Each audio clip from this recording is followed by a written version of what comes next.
Hello दोस्तों, welcome back. तो यार हम लोगों की काइनेमैटिक्स की कहानी चल रही है और काइनेमैटिक्स में हम लोग 1D मोशन अभी पढ़ रहे हैं और 1D मोशन पढ़ रहे हैं। लेकिन आपने इस दौरान जो भी अभी तक हम लोगों ने पढ़ाई करी, आपने अगर एक चीज़ ऑब्जर्व करी हो कि जितने भी हम लोग मोशन को स्टडी कर रहे हैं, जितना भी हम लोगों ने मोशन को स्टडी करा है वो हम लोगों ने यार हॉरिजॉन्टली करा है। जैसे कि जब हम लोगों ने वेलोसिटी, एक्सेलरेशन और डिस्प्लेसमेंट का जो इन्वेंट करा था, तब भी हम लोगों ने जो एग्जांपल लिया था कार का, वो भी हॉरिजॉन्टल रोड पर चल रही थी। हम लोगों ने अभी तक जितने भी न्यूमेरिकल्स लिए हैं वो भी हॉरिजॉन्टली रोड पर हो रहे थे। कहीं पुलिस मोटरसाइकिल वाले बाइक को चेस कर रहा है, कहीं टैक्सी चल रही है, सारे हम लोगों ने रोड पर लिए थे, यानी हॉरिजॉन्टल मोशन हम लोगों ने स्टडी करे थे। लेकिन अगर नई वीडियो के साथ आए हैं, कुछ नया पढ़ने आए होंगे, तो यार अब हम लोग वर्टिकल मोशन पर बात करेंगे। कोई चीज़ को ऐसा फेंका जाए और ऐसा नीचे गिरे, तो इस मोशन को हमें अब स्टडी करना है। इस मोशन को हमें स्टडी करना है। अब यार आप कोई ऊपर चीज़ फेंकते हो तो वो नीचे आती है। नीचे किस लिए आती है? सिंपल सी बात है, आप यार ऐसी दुनिया में रहते हैं जहाँ ग्रेविटी नाम की एक चीज़ होती है, तो उसके कारण वो चीज़ नीचे आती है। ठीक है, तो इसीलिए हम लोग इसे बोलते हैं motion under the gravity, motion under the gravity. और इसे हम लोग फ्री फॉल भी बोलते हैं। फ्री फॉल किसे कहते हैं? फ्री फॉल का क्या मतलब होता है? देखो, फ्री फॉल की एक सिंपल मैं आपको डेफिनेशन बताना चाहूँगा। फ्री फॉल क्या होता है कि किसी ऑब्जेक्ट पर, अगर किसी ऑब्जेक्ट के पास एक्सेलरेशन है और वो एक्सेलरेशन केवल और केवल ग्रेविटी के कारण है, तो वो ऑब्जेक्ट फ्री फॉल की कंडीशन में माना जाएगा। जी, ये मैं मार्कर ऐसा फेंक रहा हूँ, इसके ऊपर कोई एक्सेलरेशन नहीं लग रहा है सिवाय ग्रेविटी के, तो इसे हम फ्री फॉल के कंडीशन में मानेंगे। अब कुछ लोग थोड़ा कंफ्यूज हो जाते हैं, वो समझते हैं इसे फ्री फॉल बोलते हैं। ये ना, इसे भी फ्री फॉल बोलते हैं, लेकिन इसे भी हम लोग फ्री फॉल बोलते हैं। तो फ्री फॉल का मतलब होता है कि फॉल करना, ऐसा नहीं होता है। फ्री फॉल का सीधा मतलब है किसी ऑब्जेक्ट पर सिर्फ ग्रेविटी ही काम कर रही हो और कुछ नहीं। तो कोई बच्चा याद कर सकता है, कुछ अगर थोड़ा उसे इन्फॉर्मेशन है इनिशियली, तो कहेगा कि यार भाई साहब मून है जो, और सैटेलाइट्स है जो अपने अर्थ के आसपास घूमती हैं, तो उन पर भी ग्रेविटी ही केवल काम करती है, तो क्या वो भी फ्री फॉल की कंडीशन में? मैं कहूँ बिल्कुल सही तेरी ऑब्जर्वेशन है भाई साहब, वो भी है, वो भी फ्री फॉल की कंडीशन में है। लेकिन वो गिरती क्यों नहीं? फ्री फॉल की कंडीशन में तो फॉल क्यों नहीं करती? फॉल इसलिए नहीं करती क्योंकि उनकी अपनी एक वेलोसिटी है और सेंट्रीफ्यूगल फोर्स उनका जो बैलेंस कर देता है, इसलिए वो नहीं करती हैं सर्कुलर मोशन में। और इस बात को मैं बता दूंगा दोबारा, तो इसलिए वो चीज़ें नहीं करती, लेकिन वो सब सारी फ्री फॉल की कंडीशन में है। ओके जी, डेफिनेशन से पता चल गया कि फ्री फॉल क्या होता है। अब आते हैं एग्जैक्ट अपने, हाँ, लेकिन कुछ उससे पहले कुछ अजम्पशन है यार, कुछ चीज़ें हैं, क्योंकि मोशन की देखो सारी चीज़ें सेम होने वाली हैं। एक्सेलरेशन कांस्टेंट है, एक्सेलरेशन मतलब ग्रेविटी है, कांस्टेंट है, और सारी चीज़ें सेम है। लेकिन कुछ चीज़ें ध्यान देने वाली हैं कि जब भी यार हवा की बात आती है, कि मैंने हवा में कोई पत्थर उछाला, तो एयर का थोड़ा चक्कर आ जाता है कि हवा यार ऊपर फेंकते तो एयर हवा होती है, वो मोशन को डिस्टर्ब करेगी। लेकिन हम लोग यार मान के चलेंगे कि एयर है, एयर को हम लोग निगलेक्ट कर रखेंगे कि एयर है ही नहीं, हवा है ही नहीं, हवा एयर रेजिस्टेंस है ही नहीं। क्योंकि यार फिजिक्स की एक खासियत है, फिजिक्स जो आपको सिखाना चाहती है या जो फिजिक्स में आप जो सीखना चाहते हैं वो बहुत क्लियर रखता है। वो कहता है कि तुम्हें सिर्फ मोशन अंडर ग्रेविटी ही पढ़ना है, तो उस पर ही ध्यान देना है। जो भी आसपास चीज़ें हो, एयर रेजिस्टेंस हो और भी बहुत फैक्टर्स हो, सबको निगलेक्ट करना है। जिस पर मतलब मछली की आंख पर ही निशाना रहना है। इसके मैं बहुत पहले भी एग्जाम्पल दे चुका हूँ। तो फिजिक्स बहुत खूबसूरत चीज़ है, बहुत खूबसूरत चीज़ है कि जिसको हम लोग पढ़ना चाहते हैं उसी पर नज़रें रहती हैं और सारी चीज़ों को हम लोग छोड़ देते हैं। एयर रेजिस्टेंस को छोड़ा क्योंकि ऐसा होता है, ऐसा दिमाग में आता है कि हाँ ऊपर फेंको तो हवा आएगा। हाँ, और एक चीज़ कि कुछ लोग कहते हैं, कुछ लोगों को पता होगा कि जैसे जैसे हम लोग धरती से ऊपर जाते हैं तो ग्रेविटी की वैल्यू कम होती चली जाती है। क्योंकि यूट्यूब का ज़माना है, कुछ लड़के हैं ब्लॉग बनाते हैं, कहते हैं मेरा वजन नीचे था जब मैं ज़मीन पर था, 50 है, माउंटेन के ऊपर गया तो मेरा 49 ही रह गया। तो फिर वो कारण हो जाता है कि ग्रेविटी कम होती है। तो ये बात सही है कि हाँ, समय ऊपर जाते समय ग्रेविटी कम होती है, ग्रेविटी का मान कम होता है। लेकिन यहाँ पर काइनेमैटिक्स हम लोग कांस्टेंट एक्सेलरेशन को ही कंसीडर करेंगे, हम लोग इसको नहीं लेंगे। हम लोग निगलेक्ट करेंगे कि हाँ हम बेशक कम होती है, रियलिटी बेशक कम होती है, जो कि हम ग्रेविटेशन में पढ़ेंगे भी, लेकिन इसमें हम लोग एक्सेलरेशन को कांस्टेंट ही मानेंगे। ठीक है, ज़्यादा कुछ हीरो बनने की कोशिश नहीं करेंगे। तो दो असम्पशन थे कि एयर रेजिस्टेंस को हटाना है और एक्सेलरेशन को कांस्टेंट मानना है, और बाकी सारी चीज़ें सेम ही। मान लीजिए कि आपने यू वेलोसिटी से किसी ऑब्जेक्ट को फेंका, ऐसा ऊपर फेंका और अपनी दुनिया में रह रहे हैं, यानी गुरुत्वाकर्षण लग रहा है, गुरुत्वाकर्षण होता है, लगता नहीं है, लगता है कॉमन शब्द है, सब यूज़ करते, तो मैं भी करता हूँ कि हाँ लगता है।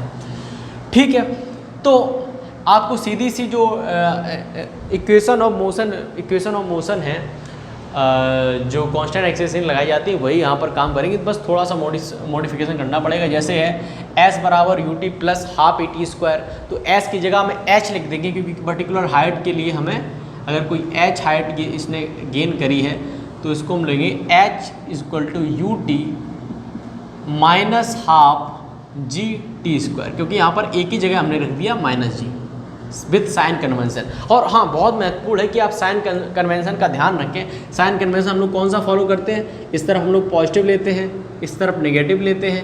ऊपर की तरफ कोई चीज़ फेंक रहे हैं तो उसे पॉजिटिव लेंगे, और नीचे की तरफ कोई चीज़ आ रही हो तो उसे नेगेटिव लेंगे। एक्सेलरेशन यहाँ नीचे की तरफ है तो हम लोगों ने इसे नेगेटिव लिया, h ऊपर की तरफ है हमने पॉजिटिव लिया, v ऊपर की तरफ हम लोगों ने पॉजिटिव लिया। साइन कन्वेंशन ये वाला याद रखें, इसी को फॉलो करें, ठीक है। और साइन कन्वेंशन एक चीज़ याद रखें कि जो अननोन चीज़ है उसे अननोन ही रहने दें, अपनी मर्जी से उसमें साइन ना लगाया करें, वो अपने आप से साइन के साथ ही आ जाएगा, अपने आप ही डायरेक्शन के साथ आ जाएगा। तो दूसरी हम लोग कौन सी लिख दें, तो v equal to u minus g t, और v स्क्वायर बराबर यू स्क्वायर माइनस 2gh। तो ये सिंपल सी, क्योंकि कुछ भी तो चेंज नहीं हुआ भाई, कुछ भी चेंज नहीं हुआ, तो यही इक्वेशन अपनी काम आएगी, यही इक्वेशन काम आएंगी। अब यार जो फ्री फॉल है या मोशन अंडर ग्रेविटी है, इसमें बहुत एक खास चीज़ है, शायद हमें लगता है उसी के लिए फ्री फॉल हम लोग पढ़ते भी, उसी के लिए हम मोशन अंडर ग्रेविटी पढ़ते हैं। उसके बारे में चर्चा कर लेते हैं, उस चीज़ के बारे में चर्चा कर लेते हैं। बहुत खास चीज़ है, खास चीज़ क्या है अभी मैं आपको बताता हूँ।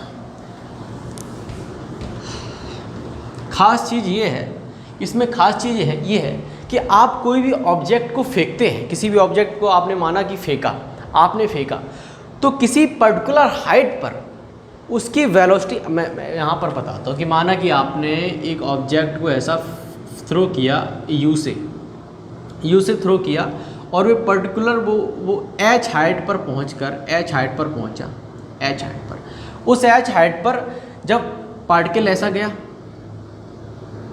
और वापस आया, किसी h हाइट पर जो उसकी जाते टाइम वेलोसिटी थी और जो आते टाइम वेलोसिटी थी उसका मैग्नीट्यूड सेम रहेगा, और जो हाइट उसने चली है h हाइट चली है, उसको ट्रैवल करने में टाइम भी सेम लगेगा। जब जा रहा था तब भी t टाइम लेगा, और जब यहाँ से आएगा तब भी t टाइम लेगा।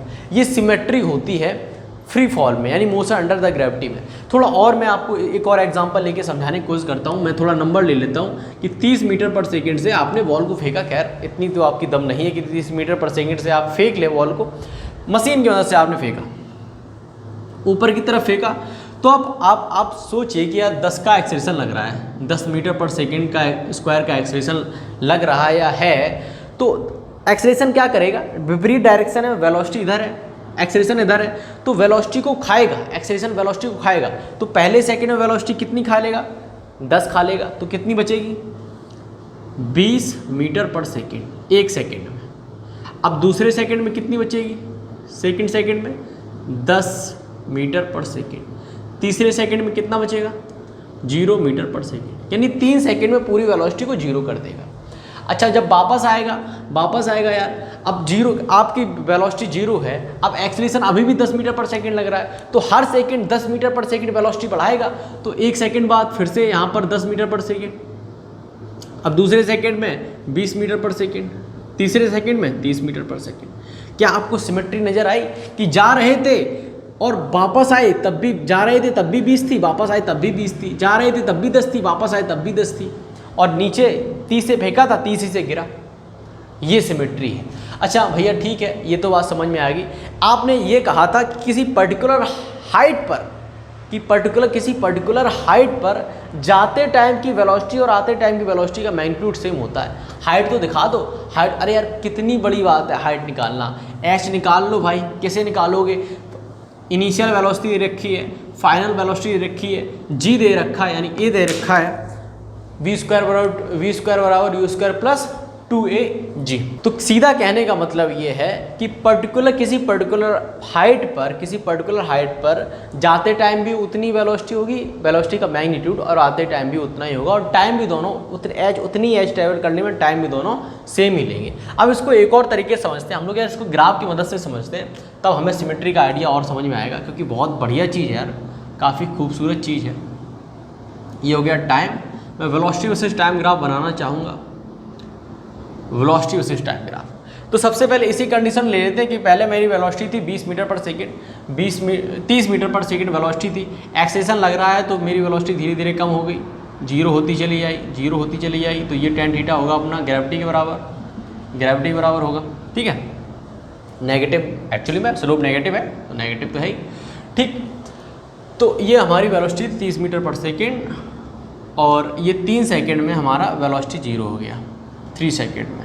इसके बाद क्या हुआ, एक्सेलेरेशन तो वैसा ही बने रहा, तो ये स्लोप तो बरकरार रहेगा, ये स्लोप बरकरार रहेगा, और हमारी 3 सेकेंड चलने के बाद ये 6 सेकेंड में हमारा जो वेलोसिटी है वो कितना कर देगा भाई साहब, कितना कर देगा, वापस माइनस यू कर देगा, कितना, -30 मीटर पर सेकेंड स्क्वायर, -30 मीटर पर सेकेंड स्क्वायर। मैं लाइन नहीं खींचना चाहूँगा, ये अच्छा नहीं दिख रहा है।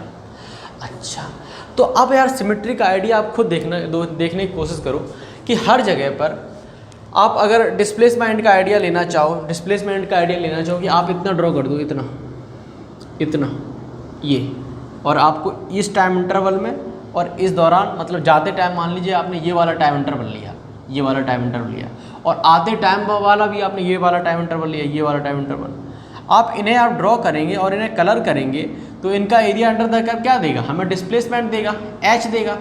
तो ये h आपको दिख रही होंगी कि दोनों सेम ही है। थोड़ा मेरा graph up to date accurate नहीं बना है, एरिया दोनों सेम ही होंगे, हर चीज़ सेम होगी, सिमेट्री होगी यार। मैं ग्राफ से सब कुछ आपको देखने की कोशिश करिएगा, सब कुछ समझने की कोशिश करिएगा। इस पे जब जा रहे थे, इस टाइम पर, इस पर्टिकुलर टाइम पर जा रहे थे तो वेलोसिटी इतनी थी, आओगे तब वेलोसिटी होगी उतनी होगी, लेकिन साइन पलट गया होगा। सारी चीज़ें सिमेट्री हैं क्योंकि सिमिलर ट्रायंगल है, तो सारी चीज़ें ही सेम हो जाएंगी दोस्तों। आने का ये हो गया जाने का, और ये हो गया आने का, आने का। तो ये अपना एक आइडिया मिल गया कि हाँ सिमेट्री की होती है।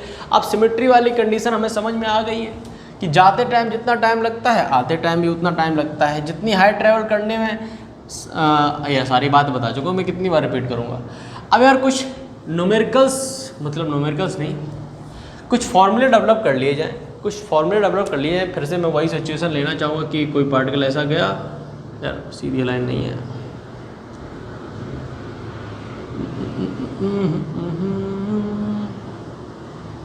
कोई पार्टिकल आपने u वेलोसिटी से फेंका है, ठीक है।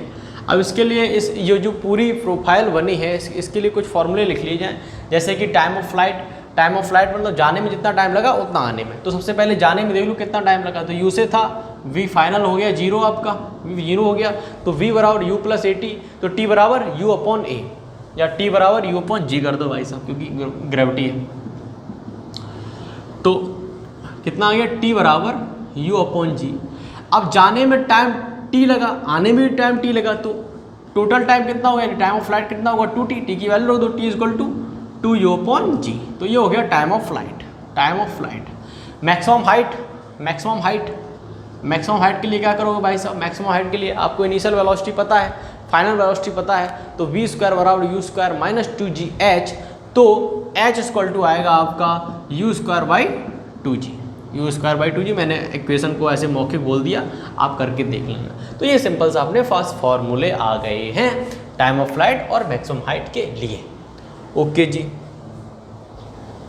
भाई साहब, बात समझ में आ रही है, बात बिल्कुल समझ में आ रही है। तो ये फॉर्मूले हो गए। अब एक और अच्छी सिचुएशन बनती है फ्री फॉल में, यानी मोशन अंडर द ग्रेविटी में, कि यार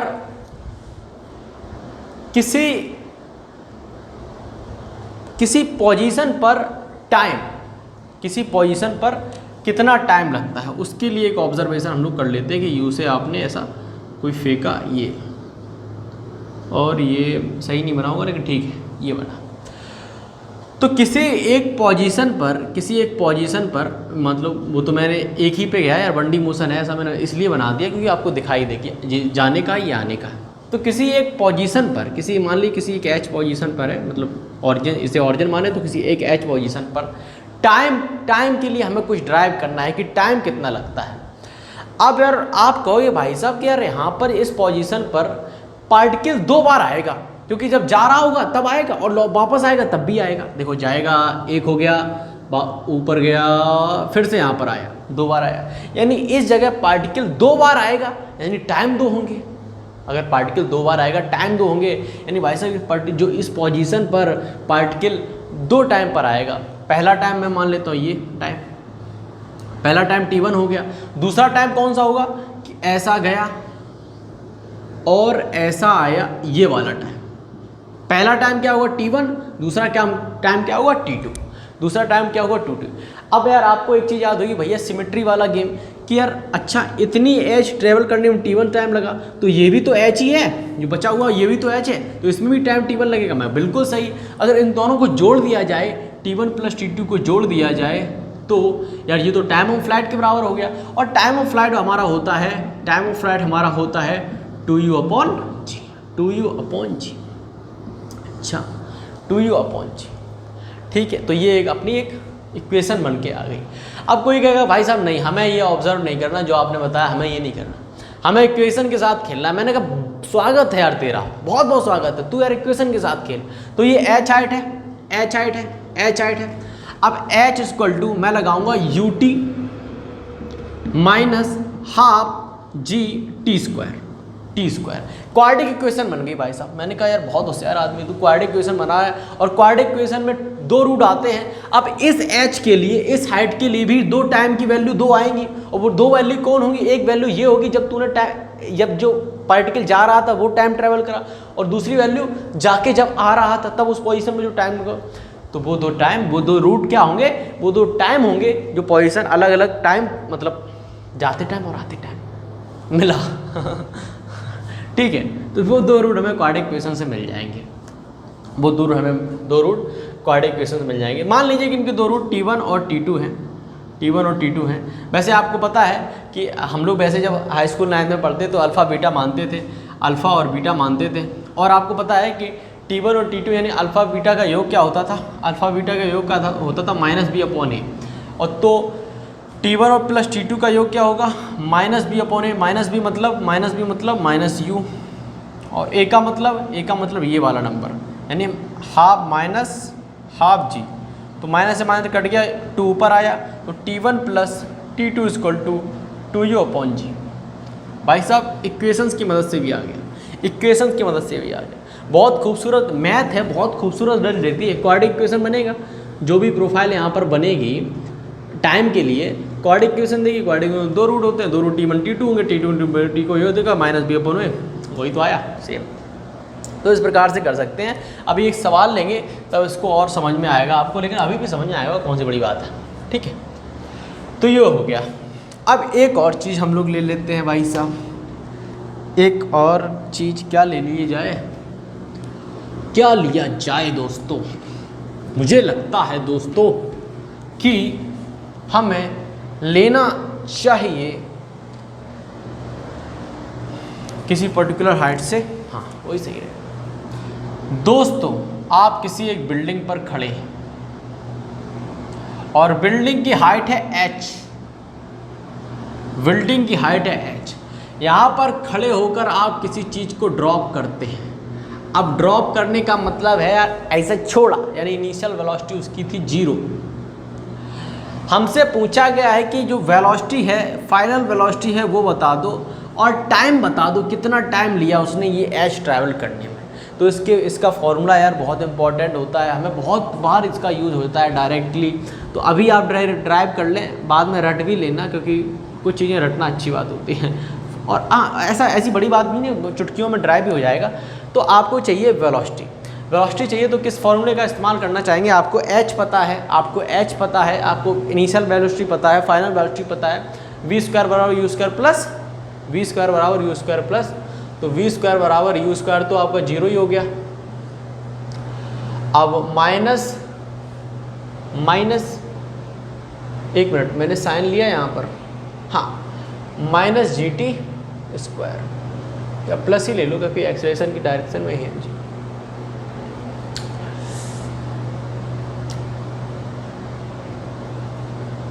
मैं भी क्या लिख रहा हूँ बी स्क्वायर बराबर यू स्क्वायर प्लस 2GH, तो v बराबर अंडर रूट 2GH, तो v क्या हो गया भाई साहब, under root 2GH, under root 2G। अगर साइन के साथ जाओगे तो माइनस वेलोसिटी, क्योंकि नीचे अब माइनस में आएगी तो ये वेलोसिटी माइनस में आएगी, तो ये भी आपका माइनस में आएगा, क्योंकि अगर जी को अगर माइनस में रखोगे तो माइनस में आ जाएगा। ऐसी कोई बड़ी बात नहीं है, मैंने इसलिए ले लिया क्योंकि मैंने माना कि साइन करने से थोड़ी देर के मैंने शट डाउन कर लिया अपना दिमाग, तो इसलिए मैंने यहाँ पर साइन, इसलिए मैंने जी का मान यहाँ पर रखा। आप चाहो तो दोनों चीज़ रखो, लेकिन जी को फिर आपको वेलोसिटी को वेलोसिटी पर भी नेगेटिव लगाना पड़ेगा। अच्छा जी, हाँ, वेलोसिटी डायरेक्शन आपको वो बताएगा, पर वेलोसिटी अगर आप जी रखोगे तो वेलोसिटी डायरेक्शन बताएगा। हाँ ओके, हाँ आप टी की बात कर रहे थे। हाँ, टाइम कितना लेगा, टाइम कितना लेगा, तो यार h equal to half g t square, क्योंकि इनिशियल वेलोसिटी 0 है, तो t equal to 2h upon g, actually square है, तो टी स्क्वायर बराबर टी बराबर under root 2h upon g. तो दो अपने जो बहुत अच्छे रिजल्ट हैं वो निकल के आए हैं। अब इन पर यार कुछ सवाल करते हैं और मार्कर में थोड़ी स्याही लगाते हैं, अभी आते हैं। तो जो अभी हम लोगों ने कॉन्सेप्ट पढ़ा है उसी से संबंधित एक एग्जांपल ले लेते हैं। काफ़ी सुंदर सा एग्जांपल है कि h हाइट से, किसी एक पर्टिकुलर h हाइट से आपने एक वॉल को ड्रॉप करा, आपने वॉल को ड्रॉप करा, u इक्वल टू 0, आपने वॉल को ड्रॉप करा, आपकी वॉल h हाइट को ट्रैवल करी, जब यहाँ टकराई उसकी वेलोसिटी थी v, उसकी वेलोसिटी थी।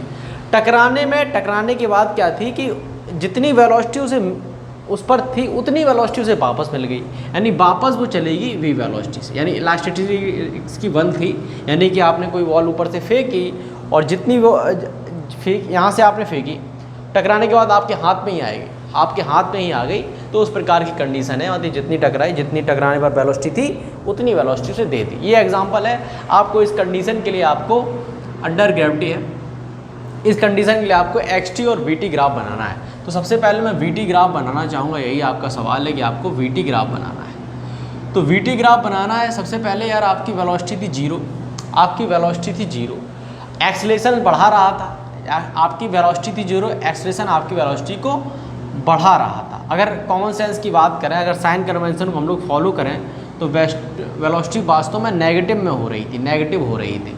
तो कुछ इस प्रकार का दिखाई देगा ग्राफ कि आपकी वेलोसिटी बढ़ तो रही है लेकिन वो नेगेटिव में है। तो कहाँ कितनी हो गई, कुछ टाइम बाद आपकी, कोई मैं t0 टाइम मान लेता हूँ कि आपकी वेलोसिटी v हो गई। अब इसके बाद क्या हुआ, जहाँ वो टकराई उसके बाद तुरंत उसकी वेलोसिटी पहले नेगेटिव थी, अब टकराने के बाद तुरंत उसकी डायरेक्शन बदल गई, तो तुरंत उसकी वेलोसिटी पॉजिटिव हो गई। तो पॉजिटिव हो गई तो पॉजिटिव एकदम से यहाँ पर जो v थी, अगर माइनस v थी तो यहाँ पर प्लस v आपकी हो गई, प्लस v आपकी हो गई। अब यहाँ से क्या किया, प्लस v हो गई। अब फिर से वेलोसिटी अब वेलोसिटी है, अब एक्सेलरेशन उसके विपरीत लग रहा है तो वेलोसिटी कम करता चला जाएगा। यहाँ पर वेलोसिटी बढ़ रही थी, माइनस बी तक पहुँची, अब यहाँ पर माइनस बी प्लस बी है, अब वेलोसिटी घटेगी। टट टट टट टट टट टट टट टट टट, ये दोनों लाइनें पैरेलल होंगी, क्यों होंगी बताओ, क्यों होंगी, कॉमन सेंस लगाओ भाई, ये दोनों लाइनें पैरेलल क्यों होंगी, क्योंकि एक्सेलरेशन का स्लोप तो सेम ही होगा ना भाई। ये जो tan थीटा है इसकी वैल्यू भी कितनी होगी, 10 मीटर पर सेकंड स्क्वायर, और इस थीटा की वैल्यू भी 10 मीटर पर सेकंड स्क्वायर होगी। तो ये ग्राफ बन गया आपका वीटी ग्राफ। अब यार एक्सटी ग्राफ बनाओ, एक्सटी ग्राफ में कहाँ बनाऊँ, एक्सटी ग्राफ में यहाँ बना देता हूँ छोटा सा, आपको दिख रहा होगा। तो टी एक्स मीटर में, टी सेकंड में है, बताइए क्या हो रहा है, क्या हो रहा है। सबसे पहले यार आपका जो वेलोसिटी है वो इंक्रीजिंग विथ, एक्चुअली में डिक्रीजिंग, क्योंकि आपका h है वो कम होता है, जब आपने छोड़ा तो h कम हो रहा है, तो डिक्रीजिंग विथ इंक्रीजिंग रेट, यानी डिक्रीज तो कर रहा है लेकिन इंक्रीजिंग रेट से कर रहा है। तो टी नॉट पर ये कंडीशन आ गई, यानी यहाँ तक आप पहुँच गए हैं टी नॉट तक। अच्छा, उसके बाद क्या हुआ, उसके बाद क्या हुआ कि आपके पास वेलोसिटी थी, वेलोसिटी का साइन चेंज हुआ। अब यहाँ पर क्या है, कि इंक्रीजिंग विथ, यानी कि यहाँ से आप वेलोसिटी उठी तो आपका एच अब बढ़ेगा, अब एच की वैल्यू बढ़ेगी, तो इंक्रीजिंग विथ डिक्रीजिंग रेट, क्योंकि डिक्रीजिंग रेट क्योंकि वेलोसिटी आपकी कम होती चली जा रही है, तो इंक्रीजिंग विथ डिक्रीजिंग रेट, कुछ इस प्रकार का आपका एक्सटी ग्राफ दिखाई देगा। तो ये सवाल है। आप अच्छा एटी ग्राफ भी बना दो, उसको क्यों छोड़ दो भाई, एटी ग्राफ तो बहुत सरल है भाई, बहुत सरल है भाई, कैसे बनाओगे कैसे बनाओगे। अरे एक्सेलरेशन हमेशा -10 रहा तो ये लाइन खींच दो टी नॉट तक, ये हो गया। एक सिंपल सा प्रोफाइल था, वो मैंने करा ही देते हैं। अब आता है सबसे एक बड़ा सवाल और सबसे महत्वपूर्ण सवाल। सवाल क्या है देखने की कोशिश करिएगा, समझने की कोशिश करिएगा कि सवाल क्या है। सवाल इस प्रकार का है कि एक रॉकेट है, वो फायर किया जाता है तो फायर करने के दौरान उसका जो नेट एक्सेलरेशन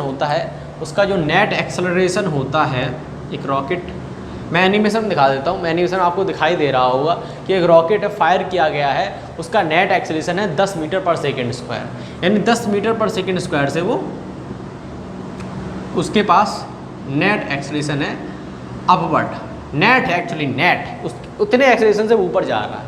वो एक मिनट तक यानी 60 सेकंड तक उसका इंजन चलता है, 60 सेकंड बाद उसका इंजन बंद हो जाता है, यानी 60 सेकंड बाद मान लीजिए यहाँ पर वो पहुँच गया होगा,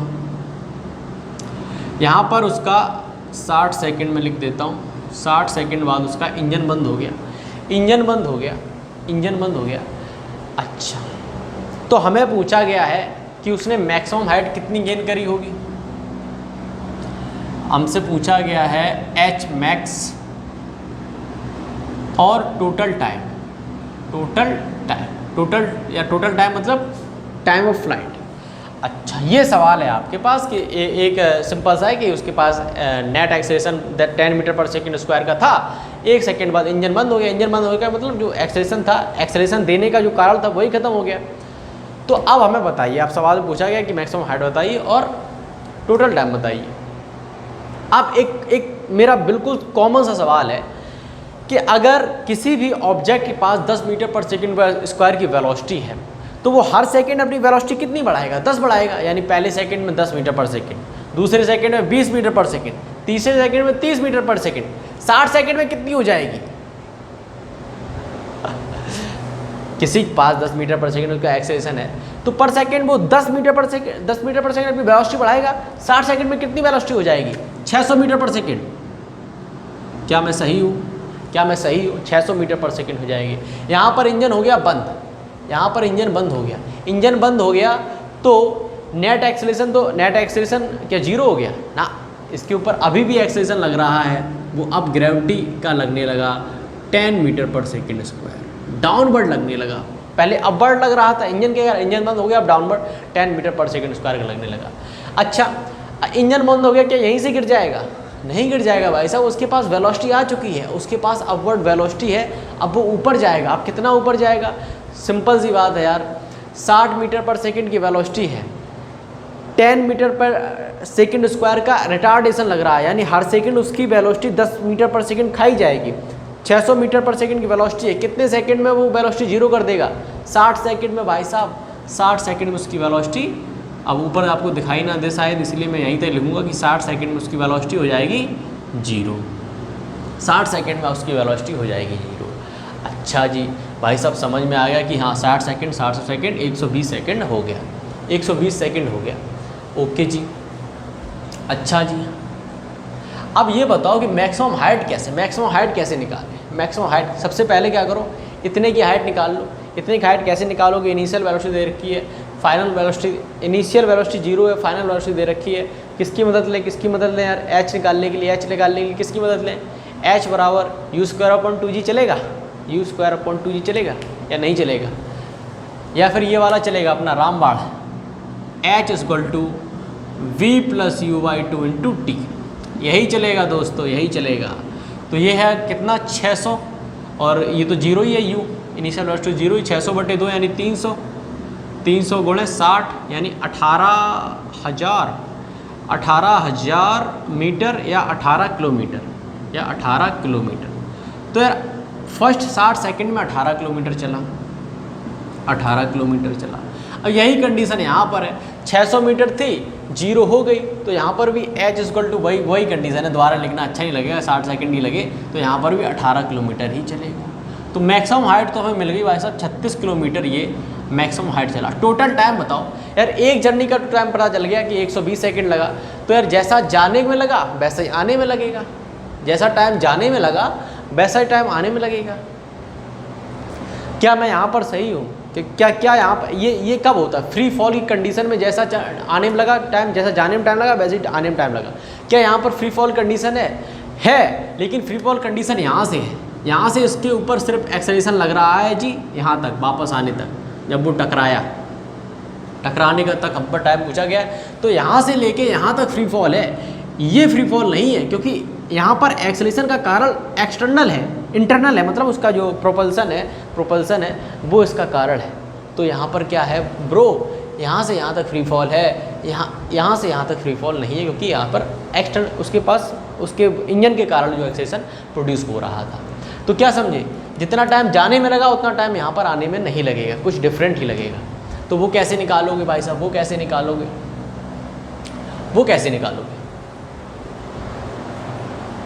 इक्वेशंस की मदद से निकालोगे, इक्वेशंस की मदद से। आपको सिर्फ ये पता है कि आपको 36 किलोमीटर चलना है। कितना चलना है? 36 किलोमीटर चलना है।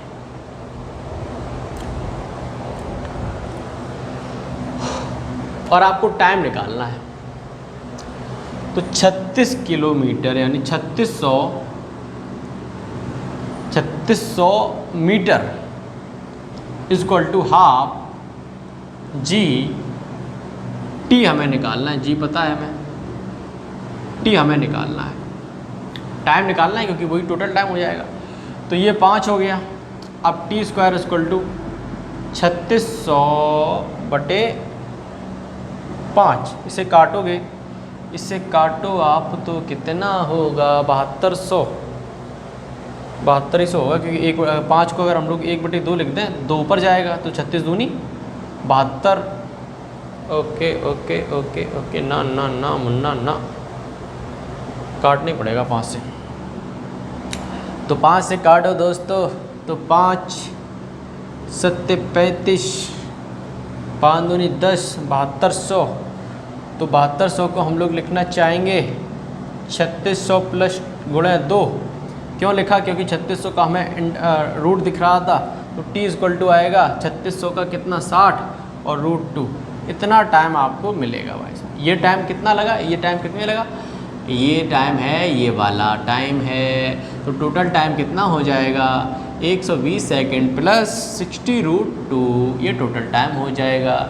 इक्वेशंस की मदद से सॉल्व करा है, इसको ग्राफ की मदद से सॉल्व करते हैं, काफ़ी आनंद आएगा। इस क्वेश्चन को ग्राफ की मदद से हम लोग सॉल्व करते हैं। ला ला ला ला ला ला ला ला ला ला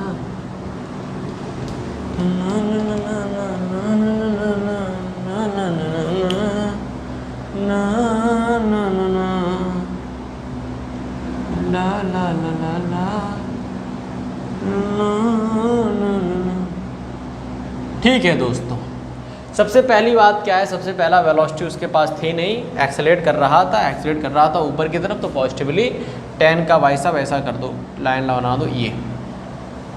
तो ये रहा आपका tan थीटा, जिसका वैल्यू कितना है?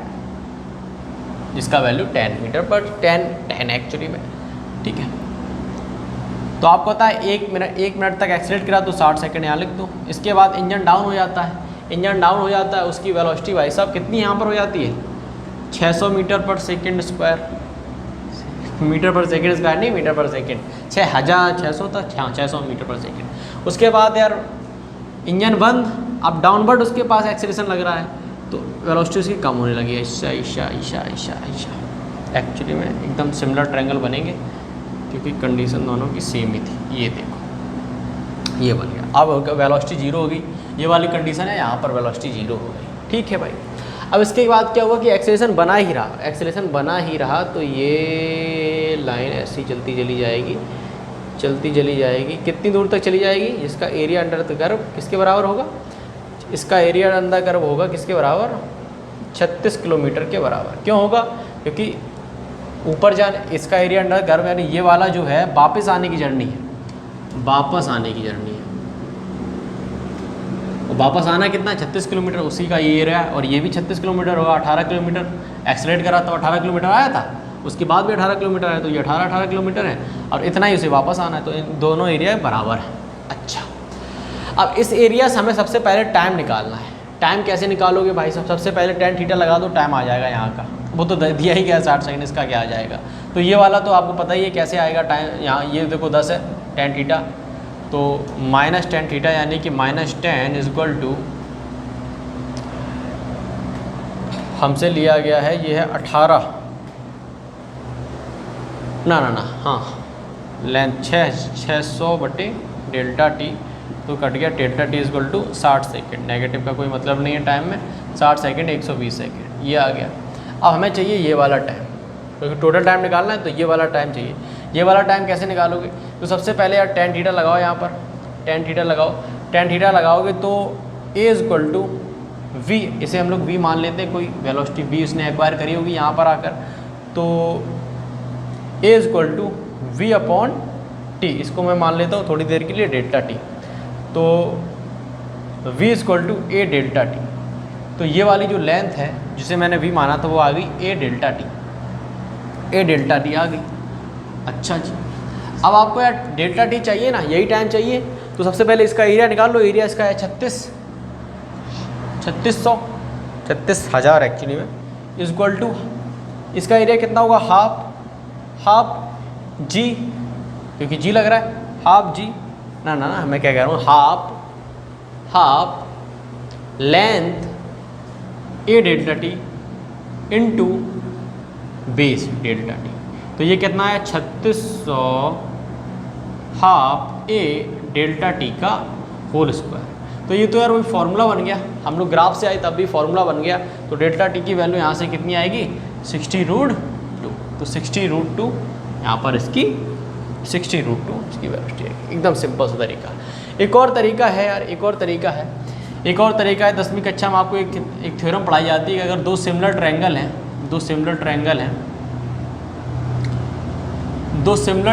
हैं तो उनका एरिया का जो अनुपात होता है, मान ली इसका एरिया है A1, इसका एरिया है A2, तो A1 बटे A2 बराबर होंगे इनके कंजुगेटिव जो साइड्स होंगी। अगर इस साइड को मैं मान लूँ x1, इसको मान लूँ x2, तो x1 बटे x2 का होल स्क्वायर के बराबर हो।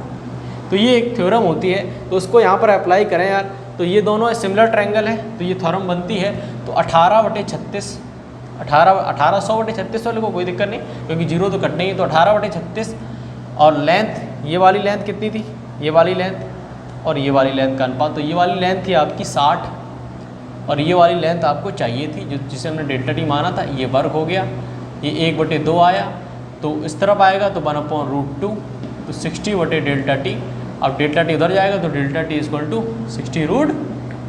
सिंपल और सरल, ग्राफ की मदद से आ गया, गणित की मदद से आ गया, कितने तरीक़ों से हमने लोगों ने इस सवाल का आंसर निकाला है। तो सबसे अच्छा था ग्राफ की मदद से निकालना, इक्वेशन की मदद से निकालना, सभी कुछ अच्छा ही था यार, सब कुछ अच्छा ही था। तो दोस्तों इतना ही रखते हैं, आगे मिलते हैं 2D मोशन के साथ। अब